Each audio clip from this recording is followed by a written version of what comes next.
কারো নাম সান্ডা, কারো নাম ডার্বি, তারেকের নাম বোধ আম যোগ করে আম যোগ করা অর্থাৎ এই যে তাচ্ছিল্য করা, এখানে তারুণ্যকে গ্রাহ্য করা বা অ্যাক্টিভিস্ট যাদেরকে আমরা বলি তাদেরকে একটু গ্রাহ্য করা, কাছে জায়গা দেওয়ার বিষয়ে যে আমাদের প্রথাগত রাজনীতিকদের মধ্যে একটা অনীহা আছে, তার একটা উদাহরণ হচ্ছে তারেক।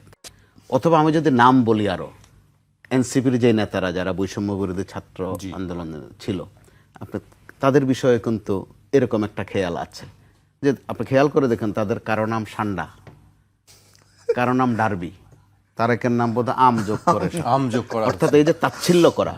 আর জিজ্ঞেস করে বলে কোন তারেক, হ্যাঁ আম তারেক তাই বলতে হয় যে কে আম তারেক কিনা। তাহলে আপনি খেয়াল করে দেখুন ঠান্ডাভাবে যে এক তাচ্ছিল্য, কিন্তু তো এই তাচ্ছিল্যর মধ্য দিয়ে আমরা বোধহয় আরেকটা তাচ্ছিল্যর দিকে একটু একটু করে যাচ্ছি, যেটা 5 আগস্ট থেকে আমরা আসলে প্রথাগত রাজনৈতিক দলগুলো ওই শিক্ষা নেয়নি। তাদের মনোজাগতিক বিষয়টা এই তারেকদের বিষয়ে বা যে তারুণ্যের বিষয়ে একই মনোজগতে তারা না, কিন্তু ওইটা আছে। আবার আমরাও নিজেরা অপরাধ করি, একজন আরেকজন তরুণরা আমি একজন আরেকজনকে বলি, তারেককে আমিও নিঃশেষ বলি, করতে আমাকে চাই যে বলে। আপনার আচ্ছা, বাস্তবসম্মত আমি বলছি যে এই যে ছিনতাইয়ের চাঁদাবাজির বিষয়ে আমার খুব শখ, চাঁদাবাজদেরকে সবাই মিলে দাবরায় ধরে মাছ কাটার প্রশিক্ষণ দিয়ে কারণ বাজারে মাছ বাজারে বসায় দিয়ে বলবো মাছ কাটো। সেটা কি করবে তারা?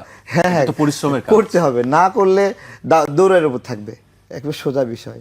ঠিক আছে, যেহেতু এমপি হব, পুলিশ প্রশাসন আমার কথা শুনবে, এলাকাবাসী শক্তি দেবে, এদের জীবন জাহান্নাম করব। ঠিক আছে। দ্বিতীয় প্রতিশ্রুতি, আমাদের এখানে প্রচুর কর্মজীবী নারীরা ছোট বাবুকে ঘরে রেখে কাজে যেতে হয়, তার বাবুরা তালা দিয়ে রেখে যায়, যে কোনো সময় আগুন লাগতে পারে, দুর্ঘটনা ঘটতে পারে, গ্যাস বিস্ফোরণ হতে পারে।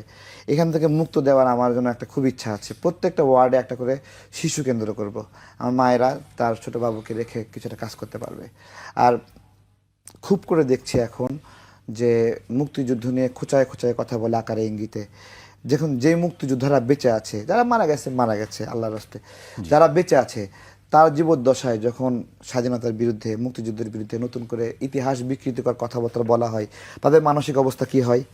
আমি আমার নির্বাচনী প্রতিশ্রুতি হিসেবে নিচ্ছি যে আমি পার্লামেন্টে গেলে এই ধরনের কথা বলতেই দেব না, জায়গায় প্রতিবাদ হবে। এই 3 বিষয়ের সমন্বয়ে আমার নির্বাচনী ইস্তাহার, এইটা আমি গলির মধ্যে দাঁড়ায় বস্তিতে দিয়েছিলাম। তো এই আর কি বিষয়, সবার কাছে যাচ্ছি, বলছি, বেশি মাইকিংও করতে পারছি না, অল্প কিছু ব্যানার ফেস্টুন লাগিয়েছি। তো দেখা যাক কি হয় তারপরে। জি, আসলে দেখা যাক কি হয় শেষ পর্যন্ত। আমাদেরকে আজকে না, গোল্লাও মারতে পারি, সেটা আসলে সময় বলে দেবে যে আসলে